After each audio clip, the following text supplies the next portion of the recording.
bani naye olina okubeera ku video eno kubanga ensi njagala etegeere ebikolo byemukola ng'ensi temanye. Nja kwetaka abantu b'ebbonga soya mwenna mbeetaaga manyi nti waliwo enjege egenda mu maaso essaawa zino nammwe mbeetaagako then tulyoke tutandike video eno bulungi tulyoke tugende mu maaso. Ndowooza saagala brabisa nnyo olw'ensonga nti tulina ebyokukola bingi.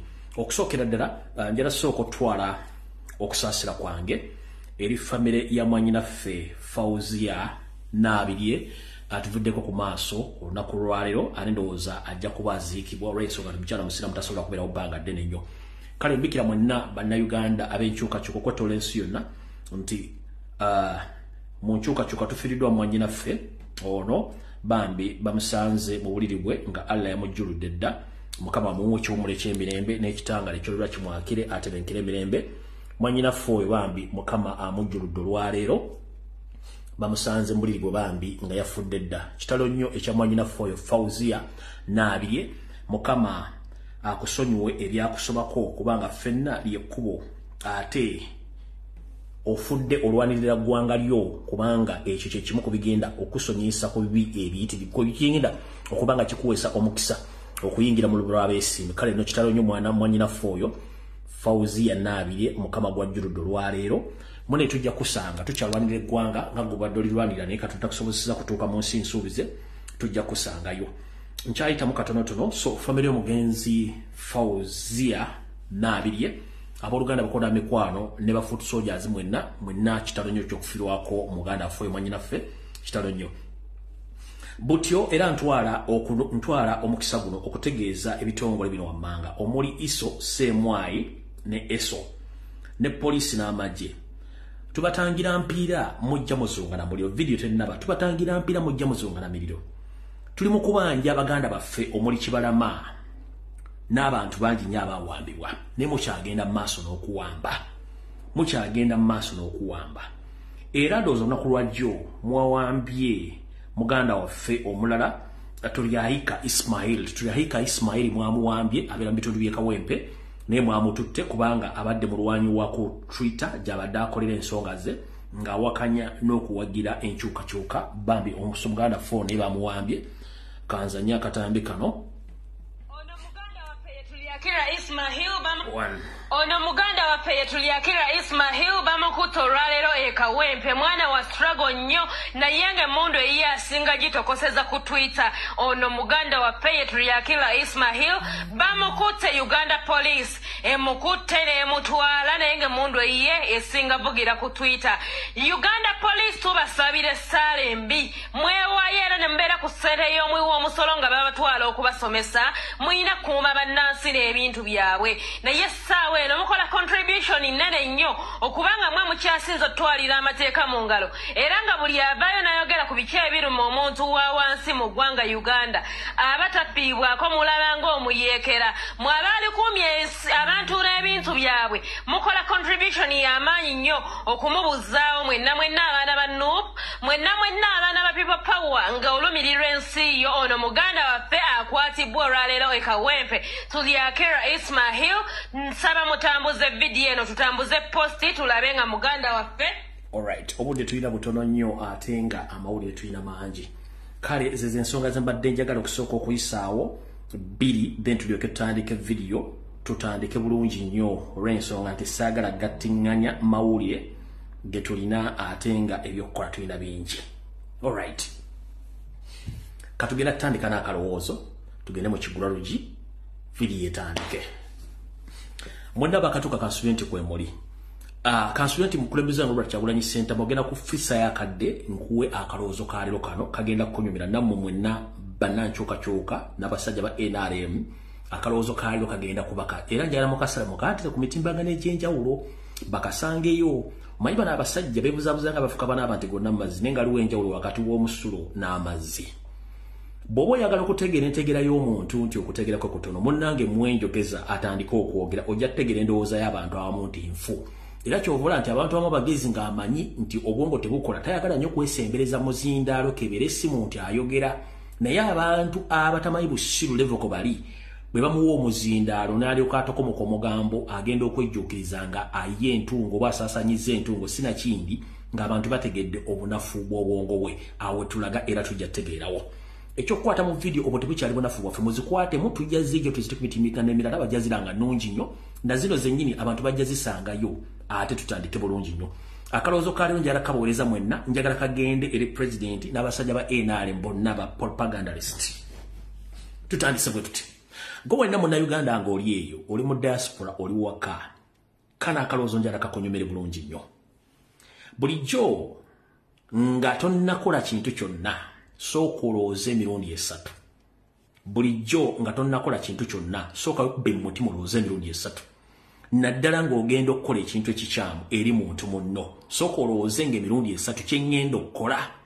kirina kye kinnyongerako kye ŋŋenda okukola kirina obulabe kye bugenda otuusa ku muntu kye ŋŋenda okukola tekimalirize nga kiridde nze kennyini akikoze omanyi abantu abasinga obungi tebasooka kwebuuza waliwo tugambira nti obuteebuuza butambuza amazzi ekiro nti obuteebuuza butambuza amazzi ekiro ng'ogenda okukola ekintu kyonna sooka weebuuze ng'ekintu kye ŋŋenda okukola kifundiikirira ludda wa oyinza okwagala okukola omuntu ekikyamu n'owunzika ng'oyambye muyambe ekkiriza nkiddamu oyinza okukola omuntu ekikyamu n'owunzika ng'oyambye muyambe ekkiriza abantu basinga obungi temwetegereza nsonga zino gwoyinza okukola omuntu ekikyamu nga ggoloza nti omukozi ekintu omulumye oba omutuuseko obulabe n'owunzika ng'ate oyambye muyambe ekkiriza abadde ku social media wiiki ezo yonna olufumo luno lutuukirira bulungi nnyo ku nsonga ze ŋŋenda okumenya wano wammanga kansubire nti pasita budinga atuuse bapasita batuuse bannaddiini batuuse bannabyabufuzi batuuse aba NRM batuuse nammwe abakiise mu parliament mutuuse akaloozo kaliro kano jala kagende mwenna kabagula amaaso mutegere bulungi nnyo tuwandikola ekintu omuntu n'owunzika ng'oyambye muyambe ekkiriza tutya ebiseera biyise mubadde mwogera ebigambo bingi nnyo nga tusirika Kyagulanyi mukozi wa Museveni tusirika Museveni n'akola Kyagulanyi buli kintu ekyetaagisa okuba nti kikyamu ku nsi kuno ne bwebuzabuza ng'abafuka banaaba Kyagulanyi sente azijja mu bavuzi ba mpanka ne tusirika era ne twebuzabuza ngaffe abataliiwo ne mwogera buli kigambo kyonna ne tusirika naye ne muleta n'etteeka nga mulireese nga liruma Kyagulanyi sente mu kuba mwagala muteekamu ekintu kye mwagala mwabeere kyatali ne tusirika naye byerabirwa mwogerwa so si bwe bigambye omuntu ayogedde ebigambo abyerabira nnyo naye gwe babigambye tabyerabira lwadde terulubusa bannayuganda mwerabira nnyo njagala nsooke mbajjukize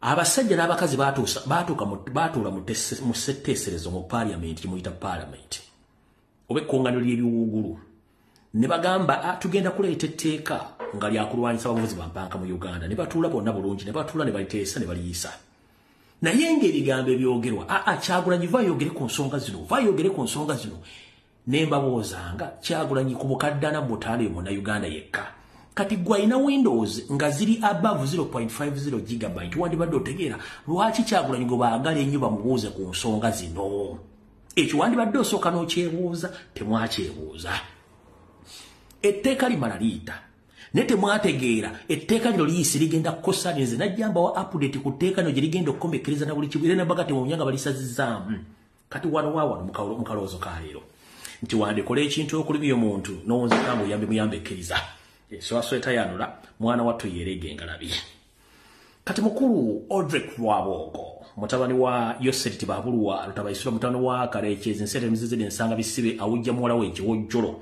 ku contract gy'oliko nkulamusizaako mukulu oli mu ggwanga lya Amerika gye wagenze okuwujja obunyama okulanga mutaasa bizinesi zammwe ezaagowa Crocs tunababulidde agowa kyeki bani abagifunamu tetukyagifunamu ng'abantu agowa ya Museveni ne family ne Janet bagifunamu nababulidde history wa agowa we yajja mu Uganda wo yatandikira kyekyatuukawo nabagamba agowa entuufu yatandikira bugoloobi wali ekyuma ky'emmwanyi we basunsuliranga emmwanyi opposite Uganda Communications Commission batandikira agowa era bawandiika abaana embeerera abawala bokka ku myaka 16 okutuuka mu myaka 25 nga mbeerera zokka atali mbeerera tewakolanga mu agowa nga batunga ebyalaane naye osobola okuwumbulira omwana yakola mu agowa gyali baba siga sirimba bafunise embuto eyo topic ne bagigala ngo wanefa onagisigaza kati munnange wandikola ekintu okulimya omutonzi kangu yambe muyambe ekkiriza ate omala ne weyo cha Museveni yeyo kiza n'abantu bebatya omukulu ono bulijja asindika ekibozibozi tya Kyagulanyi ensimbi azijja mu baki mu bavuzi ba mpanka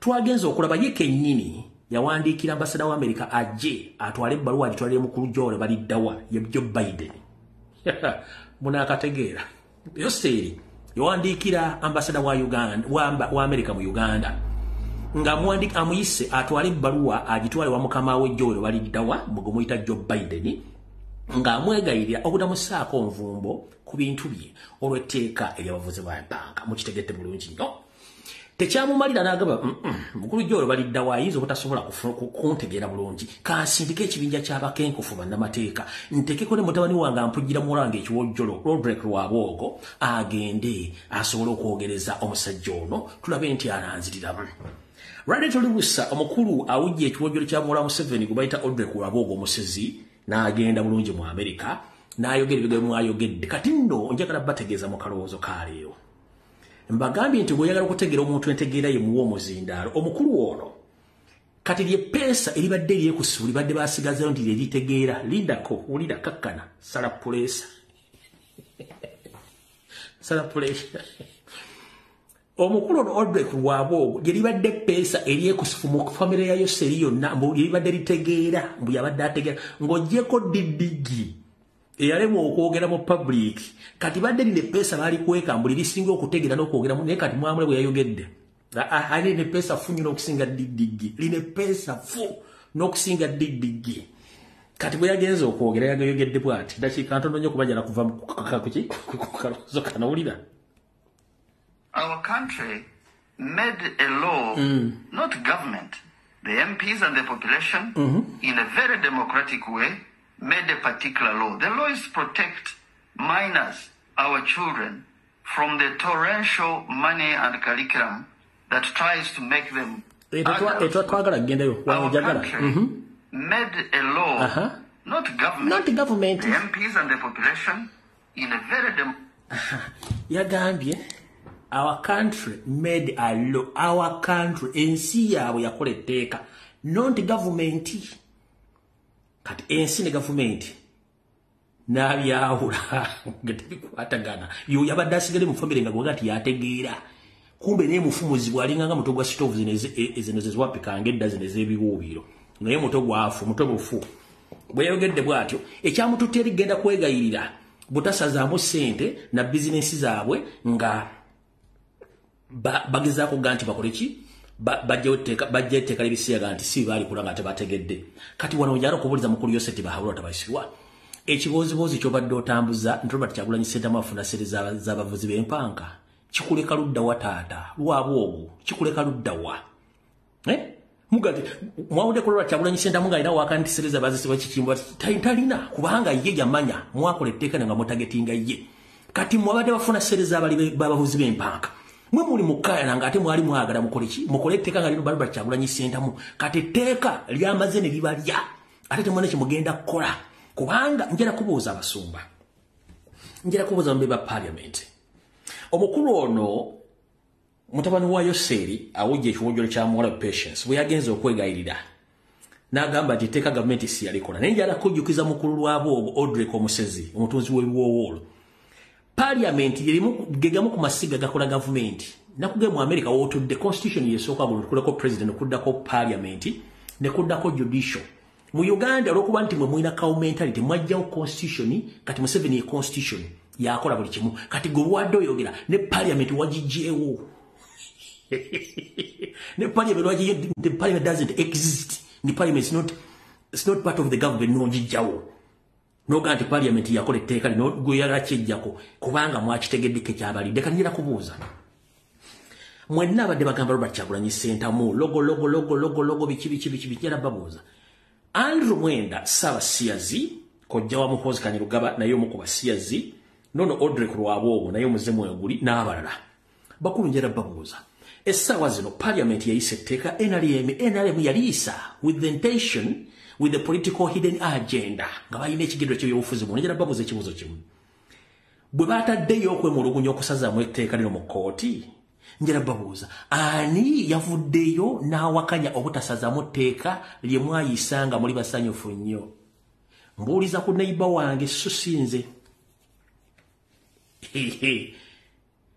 ani Pastor Budingo njala kubuuza sebo nga tonnateeka kuwekalakaasako nga bagenda bagenda disazaamu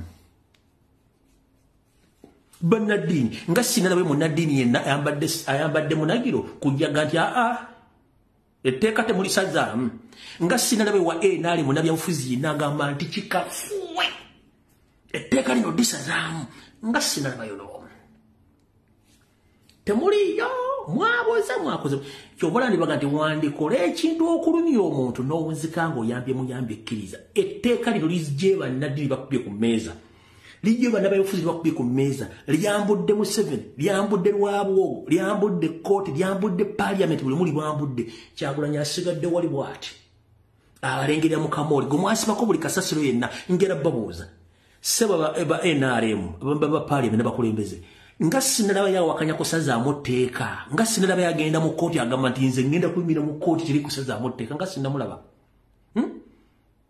nga sinabalaba mutubuulire nga sinnabalaba kyova olaba ng'ogambye obanga okola ekintu osooka nga kwebuuza emirundi 3 ekinaavaamu n'ekinaddako akalowoozo kawadde tugenze ku Kiggula Lodge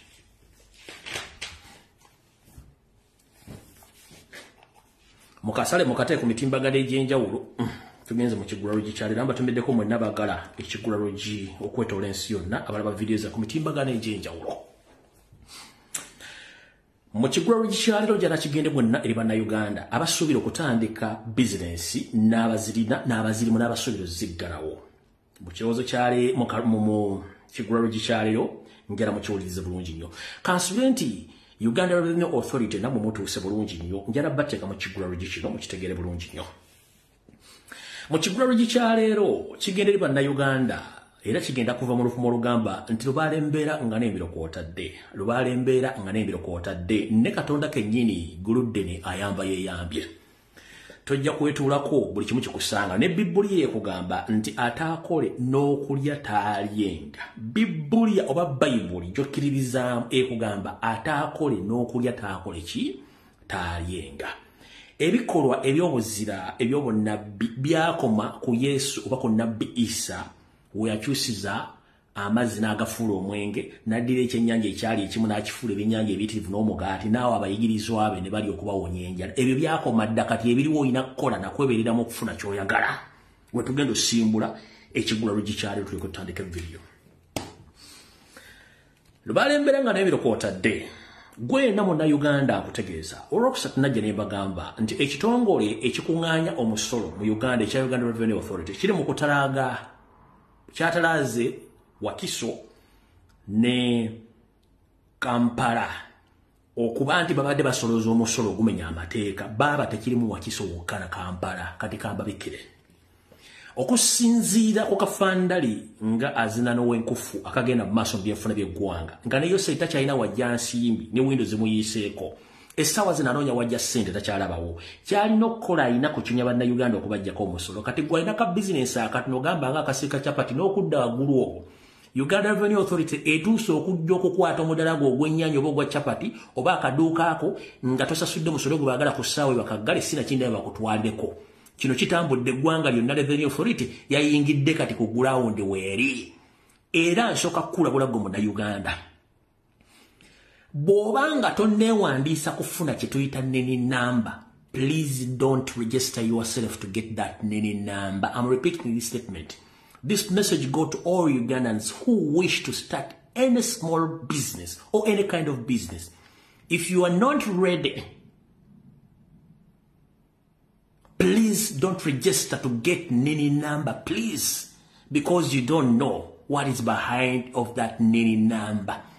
Bw'oba osuubira okutandika business obanga ogirina Revenue Authority mwejja muno embagazanga embwa ensibe ku ggaali njagala kugamba balina ekigendero ekibawesa nini namba kyekiriwa sirika nakikugamba edda tutandise bwe tuti mu kusolooza omusolo ogw'ekimpatiira gwe baatandise okusolooza waliwo akakunizo ke mutamanyi kaakano wano wammanga buli bakuwa namba we registeringa basuubira nti olina business gy'ogenda okukola oba gy'okola era bakusuubira okuba nti tini namba eyo ogisasulirako omusolo kati bo gye bakoma okuregisteringa tini namba zino ye namba y'abantu gye bafuna basuubira nti balina okuwa omusolo mwana wattu business oba ogitandise oba tonnagitandika kasitoba nga toteekayo ssente munnange baba tamanya ngaba bali mu revenue batula butuuzi ku kyuma kikalimagezi nti ono kagwerege Sudan William Asimwe pato omuntu wa bulijjo alina tini namba yagigulawo nnaku z'omwezi mmeka nnaku z'omwezi bweziti naye nga tekuli ssente bo nga beeteramu ssente ezaawe ogenda otuukayo nga bakugamba munnange tukubanja omusolo bwe guti naye nga munnange togumanyi nako ng'ate olina okugusasula kati wuliriza kavudde kwanjula Gwenna nkusaba mwana mulenzi mwana muwala alina business entono oba ennene wegendereze nnyo ng'ogenda okusaba tini namba kw'ono osasulira omusolo. Tulina ekirwadde ekigenge ekiri Abannayuganda mu mpola nga wandiyagadde okutandika business naye ng'obuzibu tomanyi buva ku ki. Mwana attu ku mbeera eri mu Uganda eringa ng'obufumbo obuli ku kambe akali akooja ak'emirundi ebiri double solid bread oba knife ng'akambe ako kali ka mirundi ebiri kasale side ne side. Mu Uganda mwosanga omuntu ng'addukanya business naye nga ne capital addukanya business amujja mu bintu birala nnyo ate okuddukanya business nga business tesobola kwesupportinga. Kati nkulabula bw'obanga business yo tesobola kwesupportinga oba okweyimirizaawo nkuwagaabuwa nti bw'oba wateeka business yo n'ogiteekamu ssente nga tekyasobola kweyimirizaawo kuleeta amagoba gasasula rate oba naawe kuyimirizaawo yennyini okweyimirizaawo nkuwagaabuwa nga tebannatwala bintu byo ebikalu byewakolera edda business giggale oligiddamu edda. Lwaki nkugamba oggale business? Business yo nako ogitandika ogiwa grace period ya myezi 6 ng'okyagifacilitatinga okuyimirirawo ne kasi teyingira mu mwaka nga tesobola kusasula rent tesobola kwesasula utility bills muganda wange nkuwagaabuwa oyo oli ku mukazi mugumba gwomalirako obudde oli ku musajja atasobola kuzaala gwomalirako obudde business giggale kubanga yo Uganda Revenue Authority ejja tandika okukubala ng'erowooza nti okola nga tolina kyokola ekijja okuva kugaana okulaga ensaasanya n'ennyingiza nga wasayininga waligisteringa tini namba bagenda kubigika omusolo batwala ebintu ebikalu ndowooza mutegedde bulungi nnyo mu kiggula lwe gikyaliyo. Business batasobola kweyimirizaawo giggale ng'obudde bukyali. Lwaki mbagamba ebintu bino? Omwaka oguwedde nga emyaka 2 nga twakava muko nabagamba nti business mu Uganda zigenda kusaanawo. Ezimu zigenda kuggalawo nga tabategeezeza nti yagaddewo. Era ezimu tezigenda kwogera. Naye business zitandise okuggalawo mpola. Ezimu ziranga nti tugaddewo ezimu teziranga. Kati gwe maama taata weesiga ki nga ne business kennyini tosobola gijja mu ssente. Ekiremeseza business ya Uganda mu kiggula gikiriwo ekiti. Mu nsasula y'omusolo mulimu ebyana n'ebiki n'abaana. Kati gwe ekyana tosobola kudiringana mwana. Era omwana ajja kukola business kuba tasasula musolo ninga gw'osasula omusolo. Beke nnyini abakubigika omusolo atula ku kompyuta nga tamanyi waddukanya business wadde okuddukanya business y'omulala gwa chapati yaako kyajinga omusolo. Naye ng'ate gwe tategedde biki bw'oyingiza na bw'ofulumya era business wagitandika otya. Ojja genda okunoonyeza ku basoloza omusolo nga ne director wa Uganda Revenue Authority. Tanala business etonda obulega mu Kampala. Naye director naye yasasulira yababiniko omusolo n'okuba nti akola ebintu ebyo. Kale mu kiggula gikyalero njagadde kugamba lubalenga ebbeera nga n'embiro kwotadde weewale okuligisteringa okufuna nini namba kuba bakigenda kikozesa nga akakodyo okuba bigika omusolo nga mbale temukola batwala ebintu byammwe. Kiwedde ekyo nakyo ekiggula njala tutandike program eyaleero. Mu program eyaleero tugenda sooka tutandikira enniyanima oba ebbama. Abasinga obungi mubuzibwa wakati w'ekigambo niyanima oba niyanima ne bbama. Bbama ekigambo ekyo mwakiwulirako waabeerayo entalo ezaalwanibwa edda. Naye niyanima ensi eri eyo mu semazinga wa Asia. Waliwo baganda baffe abaagenda okunoonya ekigule magala eddiba abaagwa mu katego ke bataategeera. Era gye bali naye update zendeese nabagambye omutima omunafuva ku vidiyo eno bwe nafuna mu kusookera dda information nasooka n'engifuna n'esooka n'egitunamu ng'ekituufu kiri nti abantu bano baagwa mu mutego bataategeera ate nga bamu baagenda beeyagalidde kati ne kimpaamu obuzibu okuba nti nzija ne bawa information eno ku muntu yeeyagalira okgenda naye nga bomanyi nti naga nafe bagasalira essubi neŋŋamba kangasalira essubi tewali kyakola kati njala bawa update ndera okuba nti essimu yange eno gyennako egyembatera kuno okuba essimu ensi yonna egimanyi oli bannayuganda era ne mu ggwanga lya Thailand eriyo bannayuganda bangi abakakkalabizayo emirimu abali mu makubo amatuufu abataakukusibwa era twafunye muganda waffe wiiki eno ng'etandika naŋŋamba mpe ennamba z'abaana abo ngezeeko okufuna lawyer n'okuyingira migration ya Thailand to tracking abaana bano era muganda wange abantu bano basooka ne bakikolako nawo ne bafuna abalawyer ne bagenda migration okugezaako ku tracking abaana kye basoose okufuna ze namba omu ku baana be bafunye ennamba zaabwe n'abuulira passport number na bukidetails n'oteeka mu ssimu lyesi nti baayingira naye bamaala babafulumye ne babakukusa ne bayingiza eggwanga lya Nyanima. Ekizibu ekiri mu kintu kino eggwanga lye bayingira bwe babakusizaamu eggwanga liri mu katyabaga ka byobufuzi era ekitundu kimu bateeka kitundu kyabayeekera kifugibwa bayeekera tekiri mikono gya gavumenti kyabayeekera abakola kye baagala mu budde bwonna essaawa yonna. Ensonga lwaki nkoze bwe nti abaana beetaaga essaala. Wuliriza nga nenna mu gisimu fungize omuzadde ali ku vidiyo eno naawe munnayuganda ayagala okutambula weesonyiwe kye bayita ogende Thailand. Nkubiriza abafuutu soldiers mwenna abalwanyi bali ku Twitter mugende ku kibanja ekya Thailand Embassy oba ekya Thailand nga embassy ya Thailand mu Uganda oba embassy ya Thailand e Kenya. Muwandikire mbategeeze nga nenna ku gisimu fungize balekerawo ku issuinga visa eziri bannayuganda kubanga ekintu kino kinene nnyo. Bannayuganda abangi already bafunye visa bagenda okukusibwa naye nga tebamanyi. Yoseri yakwata mu Facebook gijje Uganda ng'amanyi ekizibu kye kirinza okuleeta social media. Nkubira omulanga bannayuganda abaloya bali mu Uganda ne bannabefuzi mutegeeze Thailand Embassy mu Uganda baweerebwa consulate oba Thailand Embassy mu Kenya bannayuganda gye bagenda okufuna visa with immediate effect balekerawo ku issuinga visa eri abaana abagenda Thailand. Kyabulabe. Abantu abali mu kintu kino mulimu omusajja Binyonkondo atonye Moli musajja mu China nenga mafia yali mu kintu kino ky'okunoonya abaana basoma IT oba twala okukola emirimu gy'okuhakinga n'okubba nga babeesinga Nyanima oba Ebbama. Visa bazifuna eza Thailand bayingira mu Thailand olugwa ku kisaawe wabeerawo contact ezikulinze nga bakujja kukisenga bakuvuga mpaka ku boda Thailand mpaka ku boda ya Nyanima. Okutuuka gye bakutwala bayinza okutwala emmotoka nga 6 okutuuka eri naye mu mmotoka ezo 6 tosobola kutegeera ani akututte mpaka lw'otuuka gye batuse. Kati essaawa zino twogerera ngenda bawa information nga teva mu kamwa kange mujuulire bulungi nnyo naye nga agent gwe baŋŋambyeko olwaliro omu ku bo weewuunye mukyala munnayuganda ali mu ggwanga ya Dubai ngezezzaako mu contactinga before nga sinnajja ku live kuno wabula annemesezza olw'ensonga taddamu message yeefudde kagubiru ng'ejjindu ly'enkoko. Omukyala ono bamuyita Hilda Powers. Omukyala ono y'omu ku ba agent abakonectinga abaana bano ababonaabona yoyo omukyala mugikube screenshot n'ennamba yiyo kweri. Mugikube screenshot n'ennamba yiyo kweri y'omu ku ba agent abadiringa mu baana bano batwala Nyanima.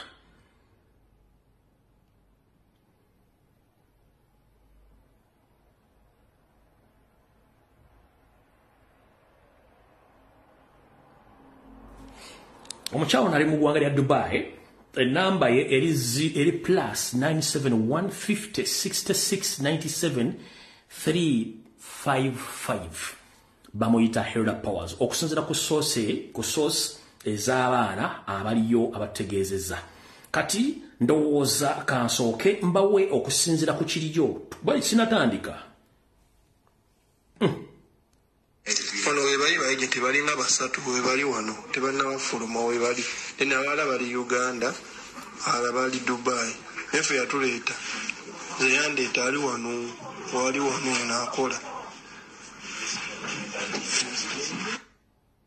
kale bannayuganda bannange balamusizzaako nnyo byomu yali bebaza nnyo byonna bikoze byomu byakola kakati ekintu kya bannaffe bannayuganda be balimbalimba ne babaleeta mu Thailand mu bagenda kukola wano ate ne bamaliriza nga babatutte Bama o Myema. Kakati ekintu ekyo na kigenda dde wenafuna audio nenkolagana ne ba lawyers ne migrations. Kakati wetutuuse nentuuka ku kinyusi kiri nti abaana abo babalimba ne babayingiza actually babakukusa ne babatwala Emyema. Mu batwala Emyema bakyusa emmotoka 6 okutuuka mu kifo kye balimu. Kakati n'ekirala nti we batuuka eyo emirimu gye babagamba mirala nnyo, bali mu bintu bya scamming. Atakola mirimu egyo abuzibwawo. Sofa bannayuganda nga 10 babuziddwawo tebaliiwo, kiteeberezebwa okuba nti babasse. Kati mbadde nsaba buli munnayuganda alina Twitter n'emikutu egy'amaanyi, mbadde nsaba tuwandiikire otutwitinge ku embassies naddala eya Myema ne Thailand okusopinga okwishyuinga visa z'abannayuganda abayingira mu Thailand naddala abo baana be balimbye. Mbadde nsaba buli muntu kyakola ekisoboka naddala Myema estopinge bannayuganda okuyingira mu nsi yaabwe, kubanga kiri nti babakukusa bukukusa, babalima nti bajja kukola Thailand. At the end of the day basibira Myema. Bannayuganda 10 obulamu bwabwe kati zembuyaga, kiteeberezebwa zembuyaga ezikunta, amasimu bagabajjako atakola kye balina bakama be kye baagala okukola, obulamu bwe bugenze. Badde nsaba tusabe member of parliament bannaffe kyemukola kintu kino mukiyingiremu nnyo, kiri dipo. Abannayuganda babuzibwawo mu Uganda ne babalimba okugenda mu nsi okutuuka eyo babakozesa emirimu gitali gye babasuubiza mirala nnyo ne baluzinga obulamu bwabwe. Badde nsaba tuwandikire embassies eya Uganda mu Thailand mu Emyema, Thai embassy ne Ugandan government. Badde mbasaba nnyo musukire mu kintu kino. Abantu 10 zembuyaga ezikunta kati bannange byebyo ebisingawo njabbireeta kubanga nkyakwatagana ne ba lawyers ne migration tulabe engeri gyetununula bannayuganda, naye nga wekitutuuse ba lawyers we batuuse nga kiri beyond their boundaries, nti kyayingidde Myema kye bayita overseas, tebalina ngeri gye bakiyingiramu. Kati kiri erife bannayuganda okulwanirira bannaffe gyebyo. Kale tunawuliziganya nate kyenaba nfunyeyo kirala omwana njogedde naye asindikidde message babaganye okufuluma, tebafuluma, babasibidde mu kizimbe. Talina ngeri gyakolamu audio eyo. Kati ono omwana yomu ku basurvivors 10 abasobodde okuba nti yetatwaliddwa eno message asambye ofulumya. Kakati embeera eriwo muze omu ku bannayuganda ba victims abali Miyanama be bawamba. Embeera eriwo, embeera esajjuse, embeera yongedde kuba mbi. Bannaye tukubye omulanga bali mutuga bali mu kunoonyereza. Kyeka bagawulira mulambo nga guguze bamale bazuuke muno Uganda, tuli mu kubonaabona. Bannaye leero kitusuuseeko yasala nakyogera, naye tubadde tukola nga tuli n'omumanyi mu birumu bye tukoleramu. Tulina tuleka amasimu nga tugenda oyingira ruumu. Tubadde tuli awo naye tukola kiro na misana, tukola essaawa nnyingi, nsaawa nga 2 tulekamu katono. Tubadde tuli awo wajjawo omusajja ngambedde ebyambalo byanjawulo okuba n'abaserikale abalala. cheka nga muneneko ajalaga ka video kabana Uganda Minister kyadda ayogera abasajja balina ba translator ne baddiramu ne bayimusa bannayuganda bonna abaganda betujja amasimu gaffe tugajjeeyo kebere simu emu kwemu mwezi simu basanzemu simu bbiri ngerimu ka video awo abaana abo babakubye emiggu bavuddeyo batiiriika abazo bakuba emiggu twagala olwanirako nawo ne baliwo abasirikale abalala naffe ne batutwalirako abazo okuba abaana emiggu bwe babasibidde wala tutegereyo gye babatutte era babuzeewo tetumanyi gye bali bana badde babiri omwana omulenzi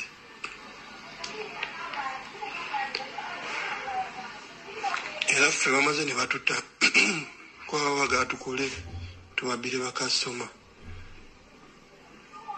batutadde shaba ndi wano njogera kwanze mbagambye sirina simu yange naye nagikweka mbagambye sirina simu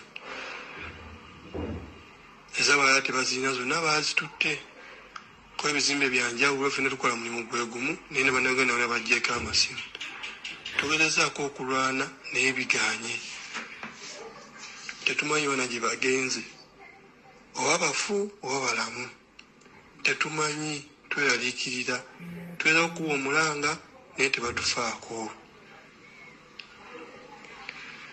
enawulidde odi eno bambi atuyambe atuuse ku Uganda Embassy oba abantu inaina ayinza otuyamba bwekitongole ekyamaanyi fe boolaba tukola essaawa nnyingi obeera mu luumu osibongeramu katini bakubisa amasannyalaze egakuzuukusa okulya tulya bubi bannaaye tulya bubi eno embeera mbi ebisiyaga bingi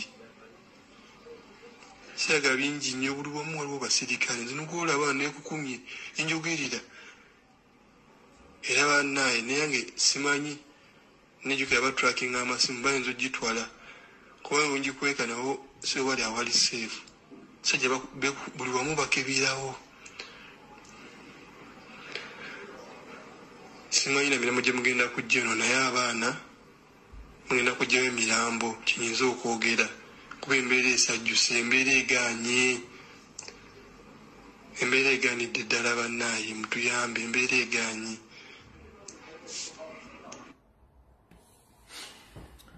kale information yasooka okufuluma nasooka nenjidde ebbali era nafuna amaloboozi mangi mayinze sisooka kudumira kintu nsooka nenkiwa obudde naye nze omulimu gwensobodde okukola okuba nti nafuna omuntu wali nakwatagana ne gavumenti yawali ne ba lawyers ogeza okutracinga abaana bagenza okubatracinga ngati bava dda mu territory za Thailand bali Bama oba ensi gye bayita Myanmar nga bali mikono gy'abayeekera jjukira abayeekera si gavumenti baddemba okukola kye babage nti abaana babavuga empanka okumuzuukusa bazuukusa amasannyalaze okukola emirimu gy'abasajja kati kijja kwetaagisa obukugu obw'enjawulo ku kino neffe omulimu gwaffe ku social media tugukoze kyemutajja kusanga ate ku bitundu ku TV ba ku radio nga ne parliament egenda kyongerako ffe gwaffe tugukoze kale eyo ndoza muwulidde bulungi nnyo abaana mwenna abaagala okugenda mu Thailand please temugenda waliwo ekizibu ekinene ekiri eyo until further notice avudde Roma ekyo kiwedde twalagenda ku information endala kansookenza nnyo akatambi kano akomukulu member parliament ekikire Nakaseke then about information naye kinjala mutegeere nti kati abatamanya ngamba basajja n'abakazi abanyarwanda eggwanga balitwala na maanyi tebakyalitwala nti bagula balitwala na maanyi wuliriza abantu ba Buganda if you are not very careful you have no place called your own home ngamba abantu ba Buganda zino groups endala ezijja wano zibatiisa mbu bw'oyogera ku Buganda oba ososola mu mawanga please buli omu alina gy'ava ewaabwe temuzibiriza ebiseera gye bijja abaana bamu bagenda kuba tebalina we babeera kubanga nammwe abalala abamu musazeewo kuba compromised olw'obusentesente n'obutategerekeka abamu bwe tubalabamu wano wammwe tewali alina kubatiisa buno obugulupu bwe twabugenda bubatiisatiisa bw'oyogera ku bintu bya Buganda oba ososola buli omu alina gy'ava n'olwekyo ekyo nkyogedde olw'okuba nti ono omukulu ayogeddeko ku kintu ky'ettaka tuli bubi abantu ba Buganda naddala bali mu katokolida amateeka weegali naye tegakyakola kuba mujjukire gurupu z'abasaatuusi zisazeewo okutuyimukiramu okutwala ewaali ewaffe gwe yeebako otulo weebake naye tubakubiriza omulanga naddala abavubuka bambi temubongoota we musanga gurupu z'abasajja abakulu ezibongoota olw'okulya n'abalala ddala babagabiragabira dda abakazi tebakyategeerekeka balyawo babawunzawunza dda n'abalala olw'embeera y'ensi ebakubyekubye tebakyategeerekeka gwomuvubuka tobongoota with the time you have no place called your own home ng'abalala batutte ewammwe sebe ekyo nkyogeddeko mwaboogera mbwe twogera ku kigambo Buganda tuba tubasosula we are very sorry naye tetusobola kubeetondera wano ewaffe nammwe mwogere ewammwe gye muva era teri ajja kwogera nti no babasosola kati we tugenda okujja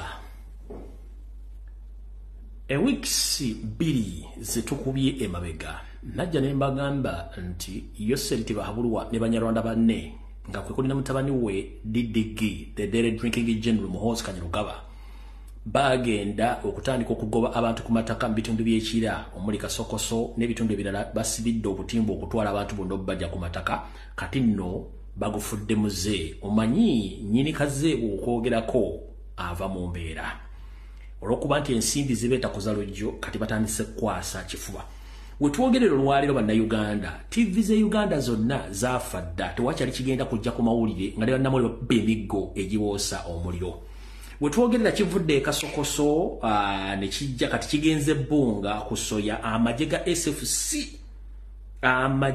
SFC gali mu kumenya Bbunga soya wetwogerera ennyumba z'abantu zonna zimenyeddwa nga bana basajja baagala mataka kati bagatwala kifuba ekyo kiri ku Bbunga soya ennyumba z'abantu zitandise okumenyebwa nga amagye ga SFC agabasajja Abanyarwanda batwala ennyumba z'abantu ekyo kiri Bbunga soya kati ennyumba z'abantu zimenyebwa bulungi nnyo nga tebalina go basasudde wadde go bategeezezza kati mugenda kulaba amagye agali mu ngoye ez'amagye gennyini nga bamenya ennyumba z'abantu Genda waggulu sinza nakulinnya bayizo gambo kubayambye kumenya muli kulinnya waggulu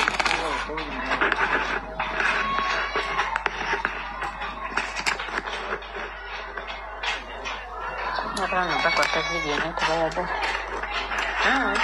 Bizanga ateka kukutu. Marabe basonge. Kama tubeerere.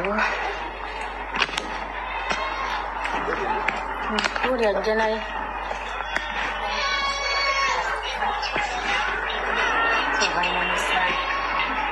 Sniper.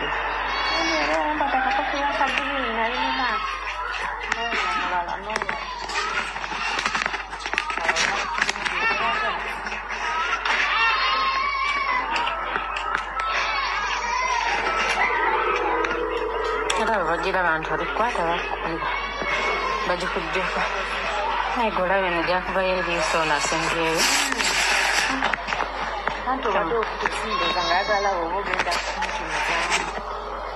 antawe bwenkuta kale omukulu bwe twogera nomugamba bantu bano boogera nnyo naye waliwo ekigenda mu maaso mujjukire mu Uganda TV radio stations zisinga obungi Yoseri yamala ddo zitwala n'aziddiza teri muntu asobola bagamba kintu bannabyabufuzi bonna basinga obungi babawa ensimbi tewali muntu asobola gamba kintu kino kati bali mu kujja abantu ku mataka bamenye ennyumba zaabwe basengula teri muntu ayogera newunya nnyo omusajja gwe bayita Ssemujjuŋŋanda nga yakiikirira kira nga tavangayo kwogera dde ekigambo mu parliament wadde mawulire ku kumenya n'okusindikiriza abantu okubajja ku ttaka mu area ye eyekira nga takyogerangako kati essaawa zino bagenze mu saidi z'Ebbunga soya amagye ga SFC gali mu kumenya nnyumba z'abantu ettaka batwala lya kifuba kati nyumba z'abantu zizo bazimenye zonna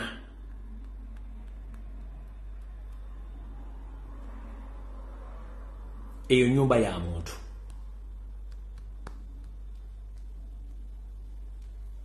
Eyo nyumba ya muntu.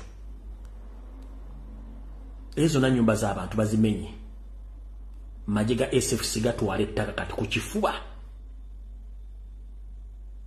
Ebisigadde mujja bitegeera nga kimaze otuuka ewuwo.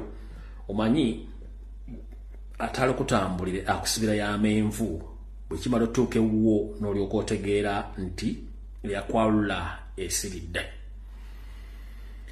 Kati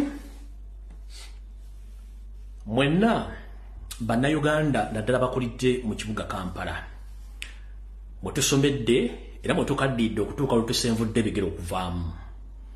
Mu nsi ezikulaakulanye ng'eno mwendi n'endala za Amerika zaani ebibuga byonna birina amasomero mu abaana bwe basomera.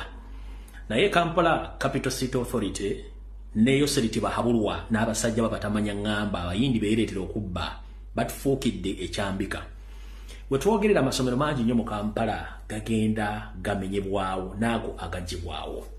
Nze nno gumulaba nasomera ku Nabagereka Primary School mu Kisenyawo bw'ova Kampala Secondary bw'ova ku Pride Theatre ng'okkirira mu Kisenyi osanga essomero lyeta Kampala Secondary ova Kampala Secondary omukono gwo guno ogutali ogwa kkono wabeeranga kkooti gye bayita ya Mwanga bw'ova ku Mwanga twawulanga Lukomera ne Nabagereka Primary School kati baalimenyawo. Ne tugenda ku ssomero lya Shimo ne babimenyawo. Ne tugenda ku ssomero lya Kyaggulu ne balimenyawo. Ne tugenda ku masomero mangi bazze bagamenyawo. Kati amasomero gabadde gasigadde mu Kampala wakati kwe kuli essomero lya Nakivubo Blue. Eryo nalyo liri mu Lusuubo essaayo nakubanga balyagala. Okuli Fire Brigade mwena mumanyiwo bulungi ku nkusaya kwinyaawo nalyo balyagala. Kati ennaku zino yose ebyakola kodyo kamu. Amanyi nti bannayuganda basinga obungi bane byabufuzi beetaaga ssente. Kati addira abakiise ku bukiiko bufuga ebibuga ebyo tuyita ba councillors n'abawa ensimbi bakola n'abachairman baba ba chairpersons aba LC5 n'aba LC3 okuli olukwembannansi ne batunda amataka ago ne bagazza mu bantu abateekeddwa kuba nago. We twogerera essaawa zino njala tegeeza bannayuganda lwebabikira nti essomero lyaffe erya Bati Valley Primary School omuyindi yandibanga balimu wadde alitwale alisaanyeewo naye mbajjukiza omugenzi Idi Amin Dada yaleka asasudde buli muyindi yenna nga tewali muyindi abanja. Nemba wa information mu bigambo mu butambi nemba wa n'empapula n'ezipostinga ku bwenyi bw'ekitabo buli muyindi yasasulibwa tewali muyindi ataafuna ssente ze. Ne bano abayindi abajja b'emasaggange eggongole siba akabogo bwe bananyira ebifo bino nga bakozesebwa yoseeri okuba ndi beddiza amataka ago gonna. Njala tegeeza mwenna abazadde bali mu Kampala nti essomero lya Bati Valley Primary School liri mu lusuubo olw'okuba nti Kampala Central Chairman omusajja Uhuru ne banne bayisiza olugaayo mu kusala okw'abantu ne basalawo essomero lino nalyo balitunde. Katuvande tuliko tugende ku information muwulize bulungi nnyo. Kitegerekese nti ku Mande ya Wichejja olukiiko lwa KCCA lwakutula mu ngeri ey'enjawulo okuteesa ku bitandisa okuyitingana ng'essomero lya Bati Valley Primary School bwe lyolekedde okuggibwawo. Kivudde ku bayindi bannannyini kifo okuvayo n'enteekateeka ey'okukulaakulanya ekifo kino. The new school we are planning to put it here. This will be the teachers' quarters, the playground, everything is here. Kyokka bakansala ku lukiiko lwa KCCA nga bakulembeddwa Moses Kataabu luno baluyise lukwe olw'okwagala okuggyawo essomero lino. So essomero lino tulyagala nnyo naddala mu Kampala Central. Tufiiriddwa amasomero mu Kampala naye mu Kampala Central Nabagereka Primary School yagenda mu mbeera eyo. Shimon Demonstration School negenda mu ngeri eyo. Kati essaawa eno tulina essomero lya Bati Valley nalyo lyagala genda.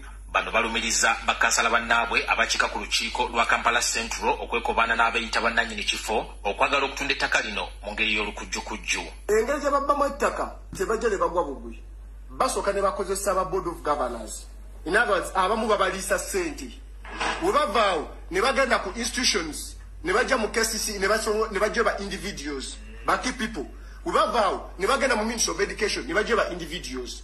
Kati bakola ekintu kyabwe nga kiri well planned. Uhuru ne kanso yo bwe kibange kigendererwa kye kyajja kutunda amasomero ga mu Kampala tetugenda kukkiriza. Muswadde. Era muswadde. Olida muswadde. Ono ye Uhuru mwenna abali omukyere ku Uhuru restaurant mu Kampala. ne ku Uhuru eri enkadde wali Kafumbe mu Kasalode. Omanyi abantu bano simanyi balina bwongo ki.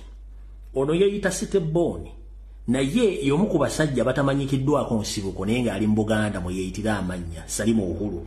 Kati y'omu ku ono ekyamanoolo sifi wa Kampala Centre nga n'akalulu yabbaka bbe kubanga Ssemugooma yamuwangula. Naye ono gwe baateekawo nga balina mission zaabwe ze baagala okukola mu Kampala Central Division. Naye akiikirira eggombola y'omukulu w'ekibuga ye Muhammad Nsereko Mr. Kagege. Batunze omuzikiti mu constituency ogwa Kampala mukadde tavanga wadde okunyega ekigambo wabula anoonya Lumbuye. Amasomero gonna mu Kampala Centre bagatunze wabula anoonya Lumbuye. Kati ne Kyagolodi Primary School nga naye eri mu mbuga enkulu embuga enkulu ya Kampala Centre tannavayo kwogera kigambo kyonna wabula ali ku mission ya kunoonya Lumbuye. Kati ono yeyabba akalulu ka Ssemugooma nga bataddewo ono era mukozese batwala ebintu. Wulira ono ekyamaani no wa LC3 yeyabba akalulu ka Ssemugooma ye Uhuru wulira byayogera. Bwe kiba ng'ekigendererwa kye kyajja kutunda amasomero ga mu Kampala tetugenda kukkiriza. Muswadde era muswadde okutunda ettaka ya Bat Valley eri mu manya ga Salimu Uhuru eri mu manya ga Kesi ne bagenda mu Ministry of Education ne bajeba individuals kati bakole mukulu Salimu Uhuru kansoke kwata mu katono wano nge tutugenda kudda ogambye nti abantu baswadde Salimu Uhuru si atunze ettaka. Yes sigwaga nti alitunze but oli mukulembeze atwala Kampala Central nga chairman LC3 ngabo oli administrator oba oli mukulembeze oli part and partial of the decisions okusalawo okukolebwa mu Kampala Central. Ekyo tuyita Kampala Central beggombola kitegeeza eri mujjudde lyensizo mu kitundu w'okolerawo okusalawo. Era bw'ogamba nti wagenda kutundi muyindi tagenda kutwala oteri ati kuba gwe chairman wero sifiri neko bw'ogamba nti sigo watunze ng'olinga wejja pira oliddemu njo labe kulinamu n'amayinja mu mutwe. Bwe kiba ng'ekigendererwa kye kyajja kutunda amasomero ga mu Kampala tetugenda kukkiriza. Muswadde era muswadde okutunda ettaka ya Bat Valley eri mu manya ga Salimu Uhuru eri mu manya ga KCCA. That property teri under KCCA, it is under the Indian Association.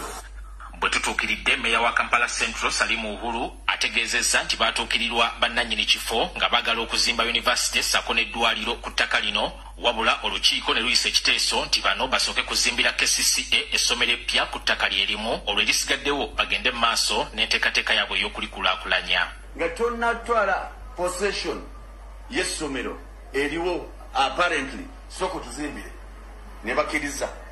Tuzimbire abasomesa we bagenda okusula ne bakkiriza. Ekisaawe ekiriwo tuno gikozesa ne bakkiriza. Ekyokuna tugenda kubeera bannannyini ssomero ya KCCA ne bakkiriza. Kakati ntunze eki nayogedde ne meya Uhuru ne mugamba meya Uhuru ekyo kyemwakoze kijjamu era kiteekeddwa okusazibwamu amangu ddala nga bwe kisoboka. Temusobola kugenda maaso kuwaayo ssomero lyaffe eryo kubanga ekibadde kigendererwa essomero eryo kwe kulikolako kwe kukola ekikyamu kyonna ku ssomero eryo nga tuli mu nnaku enkulu. N'olwekyo ensonga lwaki tukikutteko. N'olwekyo tujja kumanya mu Central Division decision gye yakoze yawadde baani abagenda okukola ekintu ekyo. Naye ffe principle eri nti tugaana essomero eryo okukwatibwako. Ssomero ly'abaana, ssomero lisomesa baana. James Wanyaka akulira essomero lya Bat Valley Primary School bwe tumutuukiridde agambye nti byonna ebigenda maaso byakkaanyizibwako buli mukulu avunaanyizibwa ku nsonga eno era bo ng'ab'essomero balinze kinaava mu kusalawo kwa gavumenti. Tukyali essomero lya UPE era ffe emirimu ku ground gigenda mu maaso naye ebyogerebwa biriko ababivunaanwako abali mu buvunaanyizibwa bwabyo bali mu authority. Ssentebe w'abayindi bano abasantan Dama Mandar bw'abadde atangaza ku nsonga eno agambye nti basaba division ya Kampala Central ebakkirize okuzimba essomero eddala ku ttaka lino oluvannyuma lwa KCCA okwemulugunya ku bizimbe ebiriko okubanga bikaddiye era bwe banaamala okuzimba essomero eppya ettaka lyabwe balikozese nga bwe baagala. So our proposal is very clear that we have asked them to build us, give us a permission to build a new school in the same land. And once the building is ready, we will hand over to KCCA. Kyokka bano tebabadde balambulukufu ku nkulaakulana gye bagenda okuteeka ku ttaka eddala erina abalisigaddewo. The freedom to develop as a mixed purpose of use without any restriction. That is what we have asked. It is our land. Lord Mayor wa Kampala Elias Lukwago ku nsonga eno awakanya obwannannyini bw'abayindi bano ku ttaka lino wabula nabo balumiriza nti ettaka lyabwe. Kati bano abayindi abashirisha Nathan Dama Mandal bwe bagenda mu nteeseganya za gavumenti wakati essomero lino eriweebwayo era baasasulwa bano okugezaako dikirayiminga ogamba nti lyabwe balimba bulimbi era ebbanga lyonna tumaze ebbanga lyonna nga tuguluba nabo nga nkyali. This property belongs to SSTM Trust since 1960s, early 60s. 1991 we applied for the repossession of the school, which we got it on the 10th of March 1991. This is the copy of the certificate. Ettaka okutudde essomero lya Bat Valley Primary School liriko obugazi bwa yika nga 5 nga kati ekirindiriddwa y'engeri KCCA gyegenda okukwatamu ensonga eno kubanga ebyava mu lukiiko lwa Kampala Central byamaze dde okuweerezebwa ku KCCA okwongera okubyetegereza. Ani Walukatamba, NTV Akawungezi. Okay. Mr. Dama Mwindi.